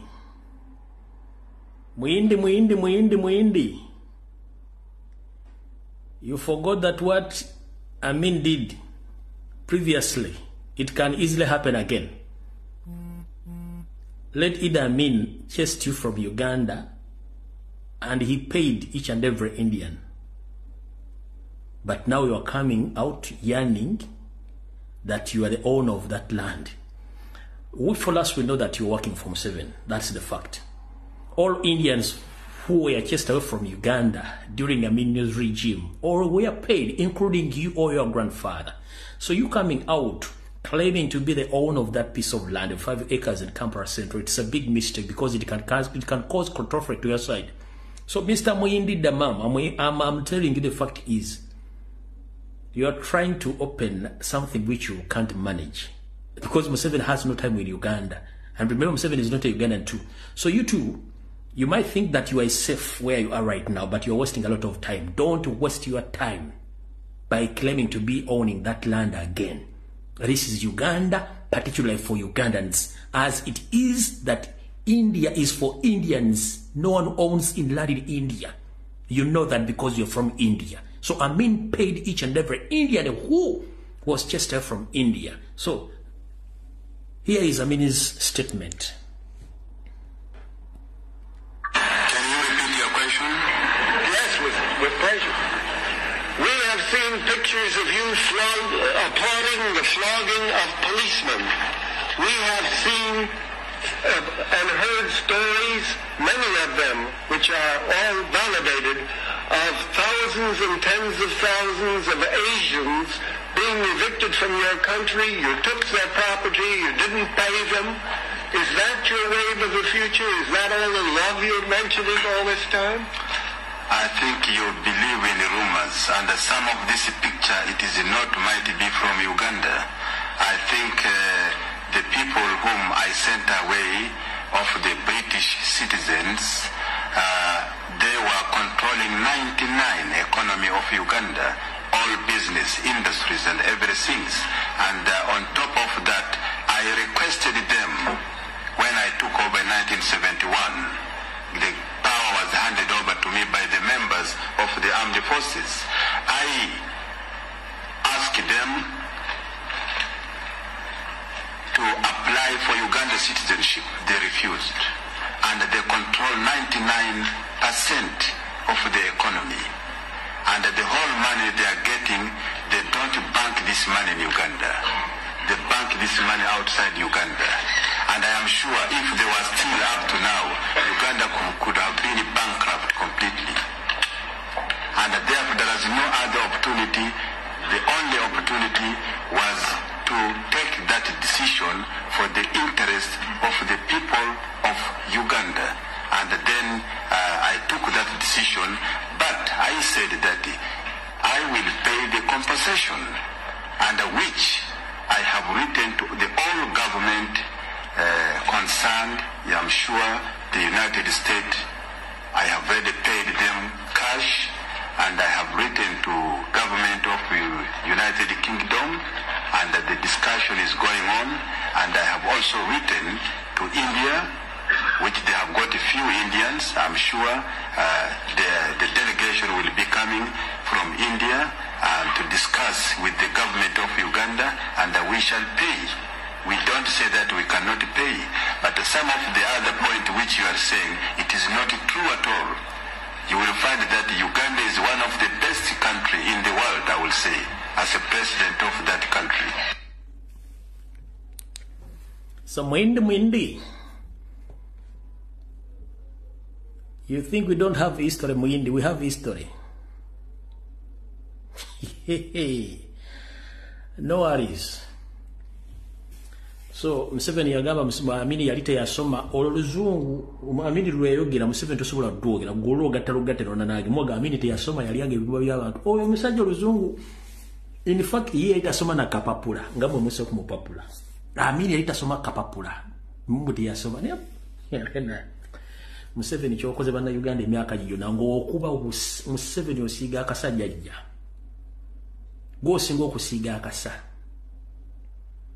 omusajja yali ali ebibumba by'abantu omusajja yatta abantu omusajja teyasoma yeta manyira kwogera luzungu olugwa mwogere ono gwali muzimugago gwogera luzungu luno wali omutya buti yali tasoma na kapapula nga akozesa ngalabi nga ayogera mu luzungu oli very clear Amini yali yatta abantu ali ebibumba teyasoma tamanyi luzungu olugwa ali olwogera nga ne muhozi tasobola dwogera kabero lwabo nga tamanyi the difference between the government and the country.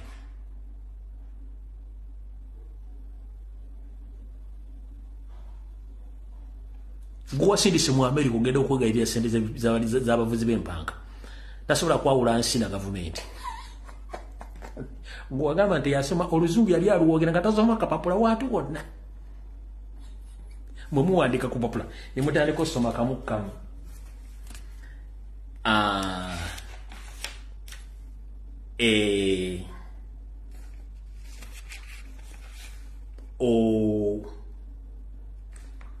n'atunulako n'eri alaba waliwo awakanya byagenda okwogera naye wuuno musajja gomaga teyasoma asobola okusoma ebitu ng'abijja mu mutwe oyo gomaga teyasoma ne gwe wasindise mu America tasobola kwogera luzungu tasobola kwawula nsi na parliament na government ne yegumwadde mwira nga substitute ne yadde ategeera kati wabanga yegwe mwasindise nga leero reasoning capacity eyambaata ne weewuunya ono gwe mwasindise katuddeko eno nkulage wano katono nnyo munsonyiwa katono nnyo tumale okugenda kuwa katono nnyo 1 minute 1 minute 1 minute hano yangu kati kano ka just comedy mwagamba mente yasoma ne kano ka just what just comedy njala nkabazanyiremu kuba bazanya mutabani wo kennyini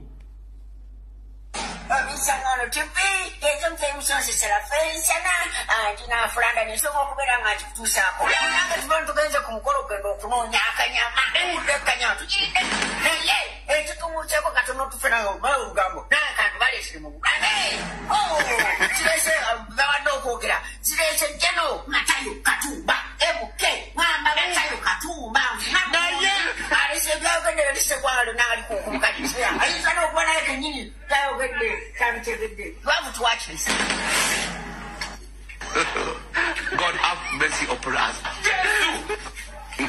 Mama. Uisiwa. Sabonge kuba.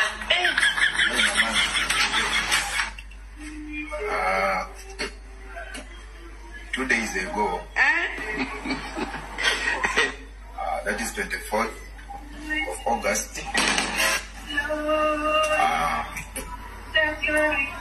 1973.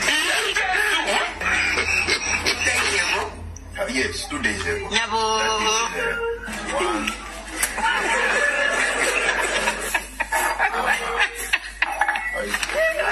That is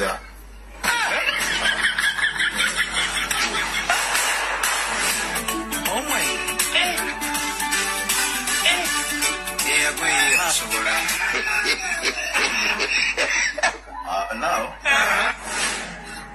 that is 50 years ago.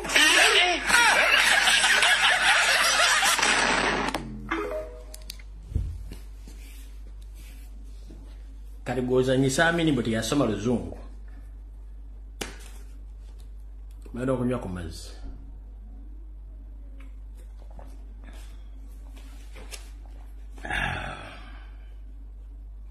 Nego wasilise wa America odebi Ayogede. Atenga lye pesi lye kusibuli mbadde nalyo mbo yabadde denyera sabu tutasola kwa uransi na government.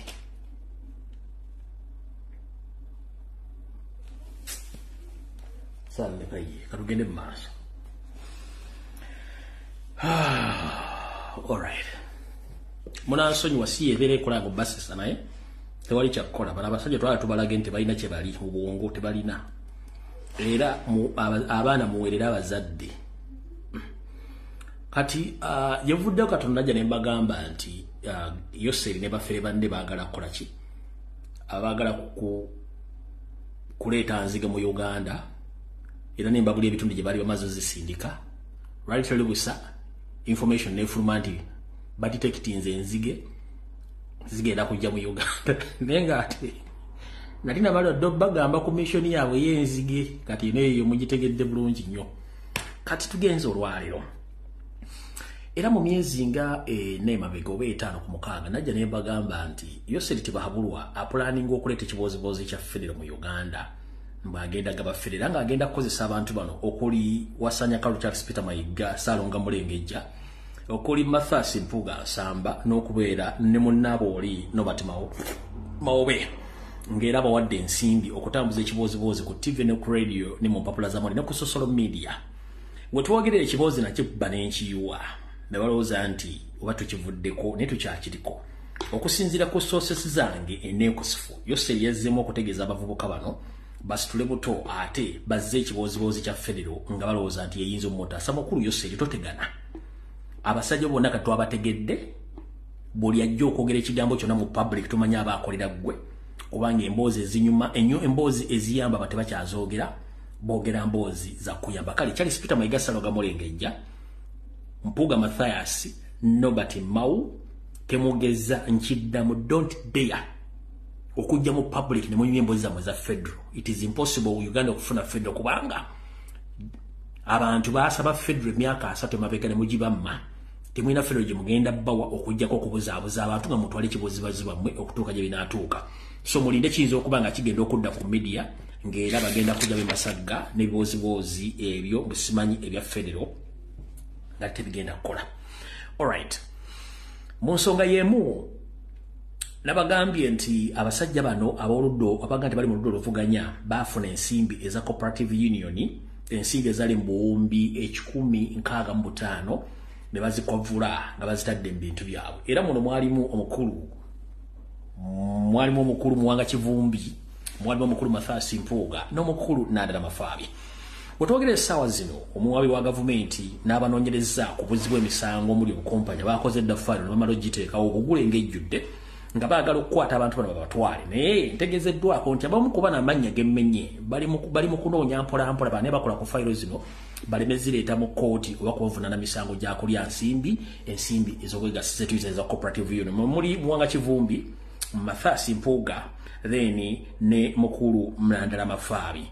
Newe mulaba bali mu kukola ebintu bya Museveni okubuzaabuza obutabanja abantu n'okwebuzaabuza nga bafuka banaaba bano bonna balina emisango egy'okulya ensimbi z'omuwa omusolo nga ziyita mu cooperative union ze baatwala. Agamawulire nago nagabagamba gye gali mujja gategeera then mujja kuba mutegeera ki ekyokukola.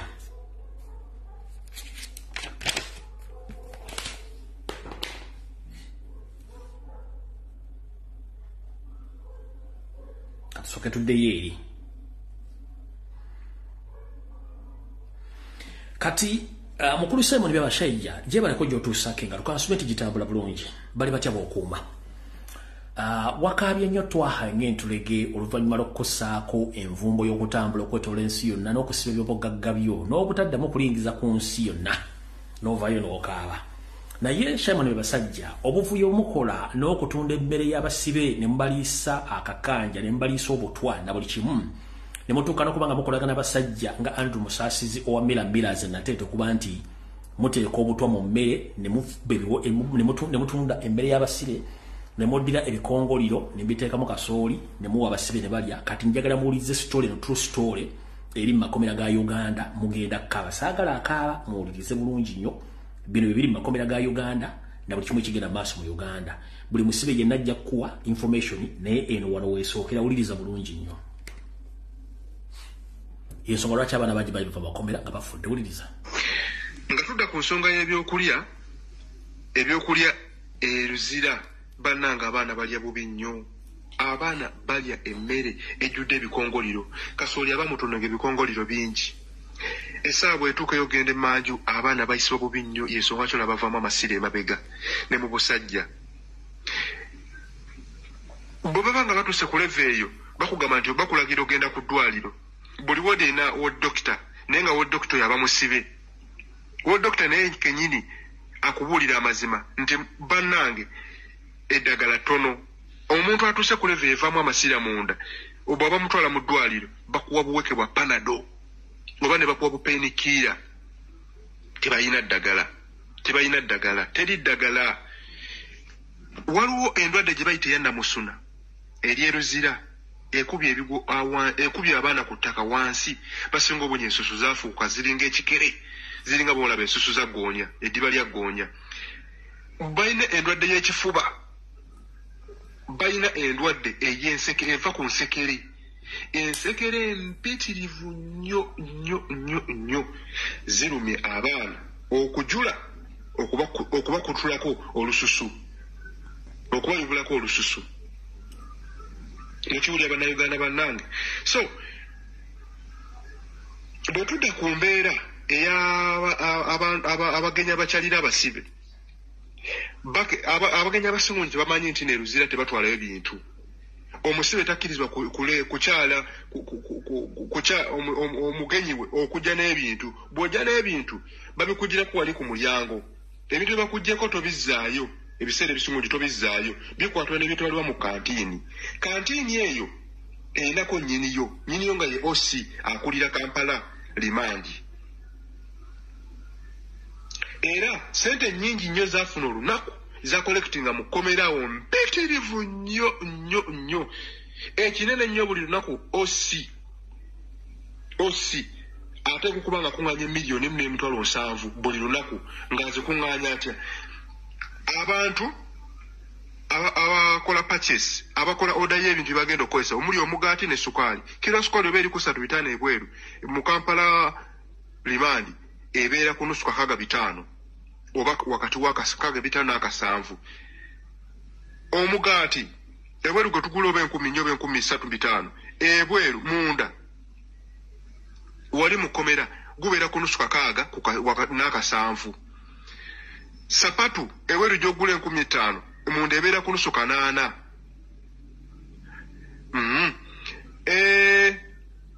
Enkoko abaagala okulya ku nkoko era zonna ziba za OC munda omwo. Enkoko eri wakati w'emitwalo 5. Kiro ennyama y'embuzi era OC zaleeta munda omwo ebeera wakati w'emitwalo 3 ku 2.5. Kiro ennyama tepimibwa ku kiro bagikwata bukwasi wati n'aweyinga mu mukono n'agamba nti yo kiro ne mulyoka mulya kanyama. Ndozo wulire ekkomera sente ze bakoleramu. Tebakyali ku mulamwa gwa kuuma basibe bali ku mulamwa gwa kukola sente. Mukiwulira kakati bano abantu bava ku kigendererwa ekyokuuma abasibe nabeera nga mutuufu beenoonyeza sente. Bannange musabire nnyo eggwanga. Oggwanga lyavuna mu buli ngeri yonna. Omusajja byabasayiza ate naye agabana ku sente. Era abamu yateekayo bano abantu be naye sente zazigabana ku byabasayiza wakulira amakomera. Busimayo bayani eyo oba bamine byabasayiza oyo. Ensimbi ze bakolektinga mu basibe empitirivu. Tebasobola kulongosako makomera, tebasobola kukola kutya. Abasibe bennyini beetera tayiroozi makomera era wodi ze zisinga obungi teziri mu tayiroozi. Wodi ze ziri mu tayiroozi abasibe bazeeteramu. Ne TV eziri eruzira Brian White yazigulirayo. Ne TV eziri eruzira Brian White yazigulirayo. Kankome wano nja kudda tugenda kudda nga tunoonya ebintu ebiri eruzira. Balamusiza bannayuganda, ngenda kuyita mu bufunze ddoboozi lyange eno lisobole okuwulirirwa oba bannayuganda basobole okuwuliriza ebimu ku bintu ebifa eruzira. Ngenda kwogera ku nebaka y'abasibe mu ODN esoose. Bannayuganda mwenna gye muli oba buli muzadde yenna gy'ali ng'olina omwana eruzira, musaana musituke mulumbe ebitongole ebirwanira eddembe ly'obuntu oba ebitakabanira eddembe ly'obuntu, buli kitongole kyonna ebiri loko n'ebiri international, bisobole okukola okunoonyereza okw'engeri yonna yonna esoboka okukola okunoonyereza okw'ekikesi, mumanye ensula n'endya abaana bamwe gye basulamu oba abannayuganda bannaffe gye basulamu nga batuuse mu prison y'eruzira. Ngenda kugera ku prison oba ku prison gye bayita Kampala remand. Kampala remand waliwo ward 10 yeyo. Ward 10 ndowooza eteekeddwa okuba ng'esulamu abantu abataka wansi wa 6 oba batasukka 6. Naye ekiseera kituuka ward 10 ebe n'abasibe ne babayingiza mu ward 10 ne basulamu abasibe 270 260. Abasibe abo enebaka gye bakamu bebaka batya wuliriza wammanga wano. Omusibe omu asoose ku ttaka ku seminti yeebaka n'ateekawo olubiriizi akagongo, tukayita akagongo abamanyi Oluganda. Yeebaka n'ateekawo olubiriizi lw'esayidi emu, omutwe n'aguteeka eno, omulala ne yeebaka ng'omutwe agutadde enono gy'atadde ebigere eyasooseewo. Kakati wabala okwebaka eyo leeyi emu ebeesooseewo ne bamuzzaako omulala waggulu. Sorry, ne bapanga leeyi eyasoose mpaka ku kisenge n'ekoona eri ku kisenge. Kati ebanga egenda otuuka ku kisenge balekayo space ey'abantu bano aba basasudde ssente ewali wakati w'okusasula emitwalo 15, wakati w'emitwalo 5 ne 10 ge bayita amalaazi. Kati amalaazi ago abalinamu kasente yagasulako.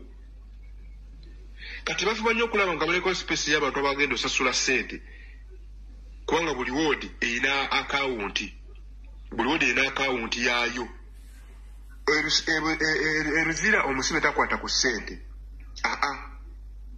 Omusibe ssente ze zibeera ku akawunti, obutono bwe baba bakulekeddemu babuteeka ku akawunti yo, kojja ofuna ky'ogulako oba olina ky'oyagadde. Ebyengenda okunyula wansi awo n'enkula y'ebintu babigula wani ani nannyini bintu ebyo nja binyula wansi awo. Tusooke tuwulize ku kino eky'abasibe enebaka yaabwe. Kati leeyi eri gye mbagambye ebala okutuuka ne balyoka bazzaako ey'okubiri waggulu ku kabirizi k'ono eyasooseewo ne bagattako lenda naye neetuuka kuli kye bayita ekigaali. Kati omuntu yeekyusa okuva lwe yebaseewo mpaka obudde ne bukya. Omusibe yeebaka kubanga TV eggyibwako ku ssaawa 2 lwekoma okubeerako. TV eggyibwako ssaawa 2 neba nga tekyaliko, ne mwebaka ne babapanga mu kigaali. Baba balobapanga ne mwebaka mpaka ku makya. Okiwulira lwe muzuukuka. Kakati mugenda okuzuukuka ng'embirizi mwenna zibaluma, ng'ensekereza abalumye. Era y'ensonga lwaki olaba abaana baba bafuluma amasira mu busajja, bafuluma amasira emabega. Emmere gye balya ejjudde ebikongoliro. Ebyo nangenda bimenya wansi awo, kankome wano obadde nziremu endala. Simanyi oba okwongezaho katono nnyo ku odi yokusatu, simanyi oba mujjukira ebijanjalo bannayuganda bye baatugabira mu biseera bya COVID awo. Kati ebyo bimu ku bijanjalo ebiri bweruzira ebiriwo akawunga kali akajjudde ebikongoliro ke mbagamba. Ebijanjalo ebyo okiwulira ebijanjalo bye biba bisiikeko. Era mulimu ebitongole ebiwaabutto ebireeta ebintu mu makomera nga bigenda kuyamba basibe, tebituuka. Abakulu babyeddiza ate ne baddamu ne babibaguza, ng'ebitongole bimaze okubibaweereza baddamu ne babibaguza abasibe.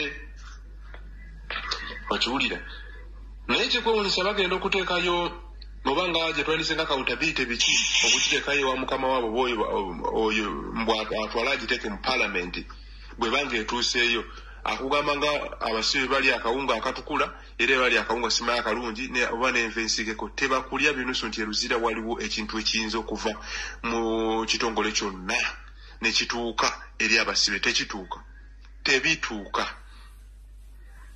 n'obufaliso bennyini ababa balina musene bajja ne bagula era bwe bagenda babujje ne babuzaayo eri ku reception omusibe adda n'addamu n'akugula bupya ate bw'ogendera ogulekayo ne baguddamu ne baguzza wali n'oddamu n'okugula bupya ng'okugulira ku OC esene zigenda wa OC n'oyo akulira amakomera okiwulira olunaku ekkomera liyingiza abasibe bangi so ebintu bingi bye tugenda banyonyola tugenda kumenya episode ku episode paka nga tumaze ensonga zino kuba bingi nnyo tetujja byogenda lumu tubimaleyo tugenda kubanga buli programu lw'enaabaawo nga tumenya ku nsonga y'amakomera musolo gitegeera obulungi ensonga y'amakomera geeru Kampala oba ga Uganda mumanye engeri eddembe ly'omuntu gye litooboolebwamu eddembe ly'omusibe engeri gye litooboolebwamu byonna mubenga mubitegeera bingi bimugenda okumanya bingi tugenda kujja na buli kimu ekyetaagisa ne footage tujja muweereza. Alright. Kati mukulu Simon bya bashaija wakabye wowe bansibye sinagenda mu America sereza bazisibye ebintu babisibye. Kati ngovao ngokaba mukulu nga nawe oli candidate wekomerero next in the shift. Ndigodda ko esayi no mugenda okudda mu shift eyo. Room wade ino kwera abantu nkaga nemugitika abantu 3 nkaga bibiri bantu 10 binanga oloza bagenda ko bakabatya. Nga abantu abasinga obungi bali makomera ogo bonna ba political prisoners abantu abasinga obungi makomera ago bonna bali land owners obibanja owners mwagala okutwala kamataka nga talina musango mwamuteeka mu kkomero lwakuba nti mwagala twala ttaka abafudde nemusobola tegeeza families nti abantu bafudde mbasiga ku faamu zammwe eyo olinaga nti omwana wange yabula bamukwata yabulira ddala nenga mwe kigendera kya mwe kyakutta buli muntu yenna gumwagala abawakanya nendo buli kimu kikola budde butono nnyo mujja kifuwa nga mukiza munda tubatangira mpiira mujja muzonga na muliro gwetwogerera essaawa zino tuli mu kubanja baganda baffe abawambibwa naye ate mubakanye buto n'ogw'okuwamba abalala bwe mbadde mbategeeza ku nsimbi eza cooperative union ezatwalibwa mbadde nabidde okubategeeza nti n'olukalala lwakuba nti cooperative union zikuno kusinzira ku mpapula ze nafunye bw'obanga osobola okwetegereza sayini kuno sayini abamanyi sayini ya Mpuga abamanyi sayini ya Nadala Mafabi y'omwakivu mwezo girabako kuno abamanyi sayini ng'obanga omanyi sayini ya Mpuga oba ya Mwanga Kivumbi ku lukalala lwa cooperative union bafuna sente kwezo sayini kwebali ezo sayini kwebali ezo sayini gobo ina sayini ya Mpuga gyomanyi oba ya Mwanga Kivumbi eyo sayini kwezo sayini kweri walo no lukalala no sijja duta kuba no sijja duta njala nnyo battery information ekulu no sijja duta just balaze bulaze ku sayini zaabo abafuna sente za cooperative unions mutegere bulungi kubanza information imba nayo zezo sayini bwomanyi sayini ya Mwanga Kivumbi oba ya Mpuga oba ya Nadala Mafabi zizimu kwebyo abafuna sente naye ate bali mu kunoonya abapoliisi abakola ku fayiro ezo baleme okuteeka fayiro zino mu kkooti okubasiba naye nga mujja kuwulira ekirava mu by'ebiraka abalya sente za gavumenti nga tezikoze ndoza mutegedde bulungi akonjagadde kabategeeza nako tukagendemu kati tukyali ku mulamwa ogw'okubanja oke ne gundi yiino yayita mwizo g'omusajja byayogera tebiriiko mutwe n'amagulu yiyo CID yiyo yayita kanji basomeremu. The Criminal Investigation Directorate CID is taking on firearms. Around 5 firearms have been identified, and good thing with it wasn't only ministry. There are MPs, more than 30 MPs who are into this, including opposition MPs.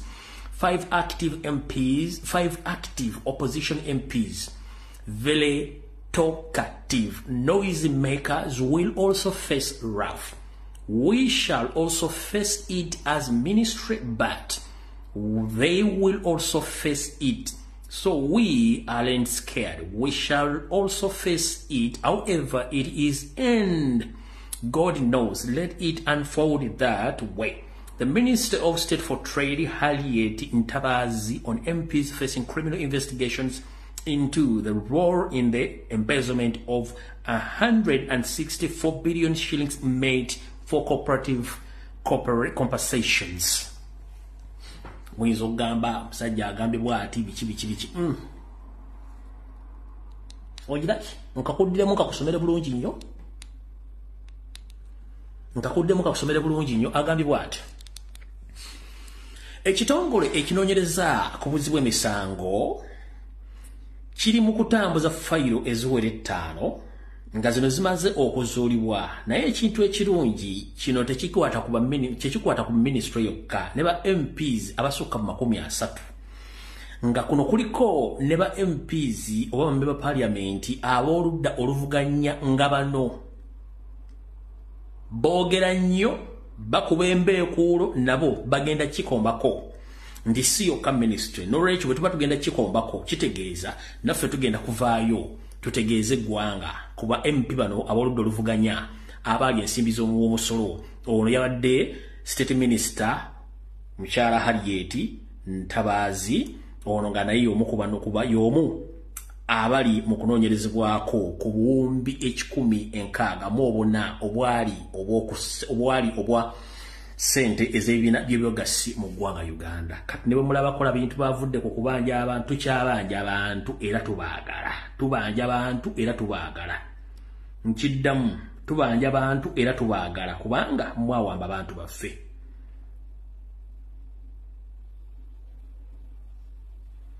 Mukyala Nabbanja. Obujulizi buno twabusindika mu International Criminal Court. But we are fortunate that Kibarama was traced. He was arrested recently in October in a place called Kakiri, and he's one of those that is claimed to have killed police officers in Chiboga, Wakiso, and other places. All right. Kati mukulu Yoseriti bahabulwa. Ne bonooleta diversions meka ku social media nga tukimanyi nti enkya bagenda kumpamba, tukimanyi nti luli bagenda kuwamba gundi, tosobola kutujja ku mulamwa gwakuwa kwogera ku bantu abaawambibwa. Olw'ensonga tukimanyi mu omulimu gwo mutya nnyo omuntu ayogera ensonga nga mwagala nnyo okutiisa abantu, kyenva muwamba abantu ng'omuvubuka ono bwe yali mu kkomera ng'ayogera amazima ne mukola kye mwali mwagala. Olw'olwego obufuzi ebyazanyibwa bwekubanga okuwagiraho nali mukyagula nimusango bannaggomola mu ggwanga tukole otuzuuza bwotutwala bwotuza tusaba batusalire tukole obusibe bwe tumanyi nti twasibwa olw'okubeera nga twawagira omuntu eyesimba ku nakyemalira Museveni ne banne. Ensonga gye tulwanirira ya nkyukakyuka ya asiri akwonoona tukoye tuli mukuwona abo natutulugunyizibwa twawagira emyaka 2 nga tubonaabona olw'ego obufuzi ebyazanyibwa bwekubanga okuwagiraho nali mukyagula nimusango bannaggomola mu ggwanga tukole otuzuuza bwotutwala bwotuza tusaba batusalire tukole obusibe bwe tumanyi nti twasibwa olw'okubeera nga twawagira omuntu eyesimba ku nakyemalira Museveni ne banne. Ensonga gye tulwanirira ya nkyukakyuka ya asiri akwonoona tukoye tuli mukuwona abo natutulugunyizibwa twawagira nga tuvunaanga ebyobufuzi twawagiraho nali mukyagulani nsinzira ne wano nesaba ne kabaka waffe owa Buganda aveeyo obutereevu ku nsonga zaffe tuli baana ba Buganda era tuli mu kulwana kulaba nga tuzza Buganda ku ntikko baveeyo ku nsonga zaffe feyo abaana ba Buganda tuli mu kuvuulira mu kkomera nesaba ne jjajja w'obusiraamu Mulangira Kasimu Nakibinge aveeyo batulanga kubeera nga tuli basiraamu. Gavumenti eno etulugunya abantu abasiraamu mu ggwanga.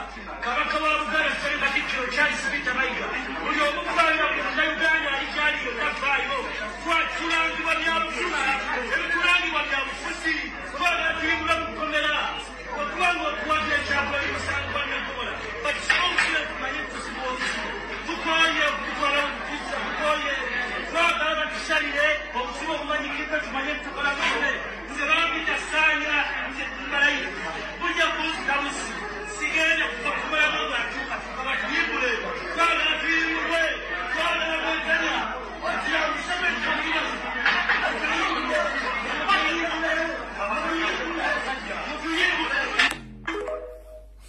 kati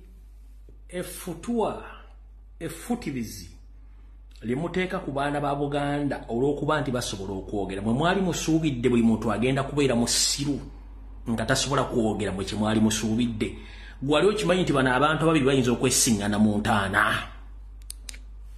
Museveni wali okimanyi nti bano abantu ababiri basobola okwesiŋŋana mu ntaana bano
Oyinza okuba twali tetukanya mu bintu bingi naye simujjukirangako nga Katolo Bwama mu bukulembeze bwe yawagirako okunyigiriza abantu.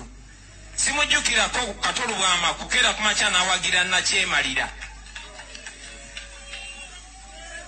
Sijjukirako Katolo Bwama kuwagira kuwamba bantu baffe.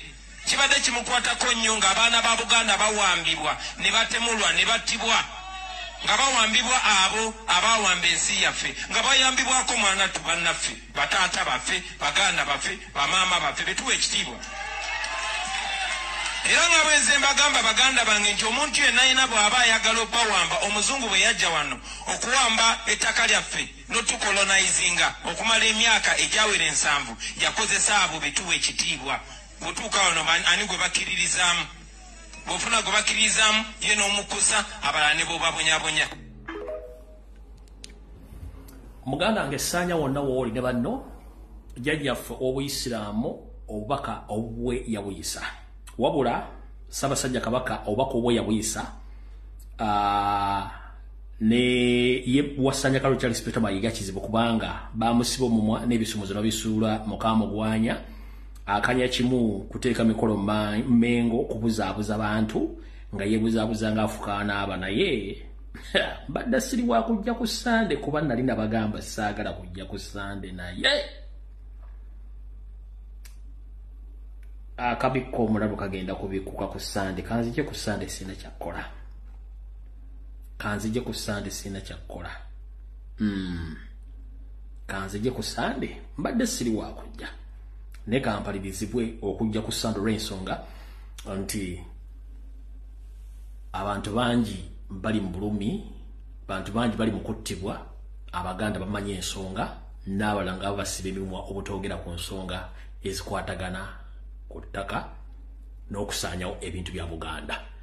Kale butyo ndowooza akatambi kawedde Mukama bankwasirizeeko tusisinkane ku Sande ssaawa 2 mu Bulange Mmengo. Mwenna basobodde otuvaako mu bulamu bw'ensi eno Mukama abalamuze ekisa naffe abakyalwana tukyalwana okutiisatiisa si y'enkomerero naawe atiisatiisa bajja kutiisatiisa obulamu bululenga butuuse kubanga bwe mwagala tusirike ffenna tufuuke basiru mwe mutwale ensi ekiwedde tekijja kusoboka. Buno obubaka obusembayo bugenda mwenna eri bannayuganda ng'oli munnayuganda okolera abatamanya ngamba bajja okutwala eggwanga lyaffe.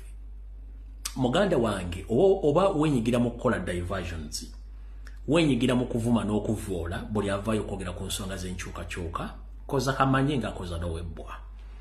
Bwe bava ku ffe abawakanya bajja kudda kuggwa kubanga embwa ebeera mbwa ne bw'ogisanga ebongereza kati ggwe ffe abaluwa n'essaazi na mutuyitambwa ne naawe olimbwa mu abo kati gwe ogamba nti ate olwanirira mu abo ng'olwanyisa ffe bayita embwa munnange emba nkusekeredde olw'ensonga bwe banaamaliriza ffe nga tetusobodde kujjako musajja oyo bajja kudda kugwa kubanga bagamba nti mukyala Mugerwa wotidde Mugerwa kuyinamu n'ezzadde ate enzo olwakusanze mbiduula nakuba onondeka ludda wa kitegeeza nti woliridde mu nsi y'olukwe n'owagira ebikolwa by'okutulugunya n'okusaanyawo eggwanga bwe banaamala otwala eggwanga lino ate tobeekyusirize era naye bamaliriza bakoledde kati gwe wenna ali ekyo nga wenyigira mu kukola diversion okukyusa amawulire mu Uganda ku lwa Museveni nga toli mu kabinja ka Museveni famire ye nkusekeredde gwe wenna avaana ava omwana ayogera message y'enkyukakyuka ku social media nga toli mu famire ya Museveni nkusekeredde gwe wenna avaayo n'okola post evuma erengeza n'okutinkuula entalo nkusekeredde bwe banaamaliriza ffe aboogera gwe kennyini adefendinga Museveni nawe kennyini bagenda kulya kubanga toli omu ku bo era toli bo kubanga bakimanyi bulungi nnyo nti okukozesa okulya mu nsi y'olukwe bwe banaamalawo ffe bakutegeeza nti okola kikyamu bajja kulya kuba bakimanyi nti oli kirumira mpiyi bbiri toyina mulamwa bagenda kukusaanyaawo bwe baka bwe basindikira mwenna abasajja abo si bannansi tubawadde ebyafaayo ne history nga nfundikira njala kugamba nga tonnalumba Kyagulanyi tonnalumba Lumbuye tonnalumba Umaru Kisekka tonnalumba Kojja Omugezi tonnalumba ani Masaba William Asimwe pato ani abakola video PTA n'abalala oli munna Uganda nakabala ataliiko wadde okubuuza naye oli ku basajja n'abakazi abagwira njagala ombuulire Museveni eryakulaze kitaawe tamukulaganga Janet eryakulaze kitaawe bannyina tamukulaganga Muhoozi kennyini si munna Uganda njala kubuuza Kahindo Otafiire ne banne baali bakola kitaabwe Salimu Sale yakulaga kitaawe gwe nno oyina kitaawo oyina amalaalo oyina ebakuziika bakusindika ojolonge otyowoole olinnyirire naye nga tebena kibakwagaza bakukozesa kubanga kye baagala okukola njagala kubuuzaayo njagala ombulire Omunyarwanda omwavuma Kyagulanyi njagala ombulire Omunyarwanda omwo museddekeza avuma Kyagulanyi waki basindika mmwe bakazi mmwe ne basajja mmwe lwaki basindika ng'ovume Kyagulanyi lwaki Museveni talumba Kyagulanyi n'amuvuma lwaki Janet tavuma Museveni lwaki tavuma Kyagulanyi lwaki Muhoozi talumba Kyagulanyi lwaki basindika gwe omuntu wa wansi ng'essaazi bakutwalako ettaka essaazi ne bijja bajja babisenda essaawa zino ofuna passport ofulume eggwanga nga Muhoozi alisigalamu awamba ttaka ogenda kusigala luddawa essaawa zino abaana bali Thailand bali Myanmar bagenze bayeekera bagenda Basaddaaka 10 bafudde dda ovuma Kyagulanyi ayagala ensi eterere naye ng'oli ku Lumbuye ovuma otegera lunaku ki ensimbi zebabawa nsimbi zammwe zamuwa musolo mulina ozisasulira essaawa zino wetwogera buli munnayuganda olesasula miliyoni 2.5 zootalyangako naye ffe bakugamba nti kimuntu mukola kikyamu muli mu kuvuma ffe mumutumanyiira nze oliwaddembe okummanyira kubanga byesi bitya oliwaddembe okumpemwera ku makyalo oluggulo byesi bitya kubanga ndabimanyira byenkulidde mubadde byabufuzi naye ggwe akeera n'onvuma ng'enkya bagenda kulya ggwe nkusaasidde ate tere kisinga kunnuma nti abasinga okuba obubi abaavu emponga byoya ajja tasenyeza mannyo awunye enkwawa amaaso gamutowa kadde gamulinga ng'entesala kolansi enviiri zimusasa badde ziringa paasipalamu feesi emutugu badde eringa ng'eyakaberegeke basibye ku ggaali ne waasula landiroodi amubanja tasuubira kugula poloti wadde ery'okuzaala omwana nga ne gwe yazaalira mu disco nga tategedde tamanyi gyali yasinga okuvuma n'okunyerega n'okuteeka wansi ne weewuunya bategera lunaku ki naye ng'akulwanirira alina buli kimubulamu Sente teggwayo sente namba oba nnyukuta azirina akyabala akyayongerako atazirina onoonyeezo gye zaalina kati mwegendereze eyensi bagibatwalako nga muli mu bintu by'okwasaamirira ng'obugege obukalo buli ku mudaala nkimanya wamu temwagala byabufuzi n'ebikwatako nkimanya mwefula temuliho temwagala byabufuzi bikwatako ebyobufuzi it's part and parcel of our life kubanga without politics nothing can take place in a country tewali kisobola kulaakulana bane byabufuzi bagavaninga sente zaffe naye mbasekeredde nankabate munnamwandu ke yatema omusika mulumbe nti ekiri atabaala kyekiri n'asigadde waka olyawo ovuma olengeza naye bamala okulengeza n'okutta ffe bajja kuddako gwe kubanga tebalina bweyamo gy'oli nti oli kabiina ku bo balina akabiina akaabwe abajja n'ekigendererwa ekyokusaanyawo eggwanga. Mukama ba 10 mpeera tujja kusekana ku Sunday saa 2 ez'akawungeezi. For God and my country, kulwa Katonda n'ensi yange. Mbaagala nnyo, mwera.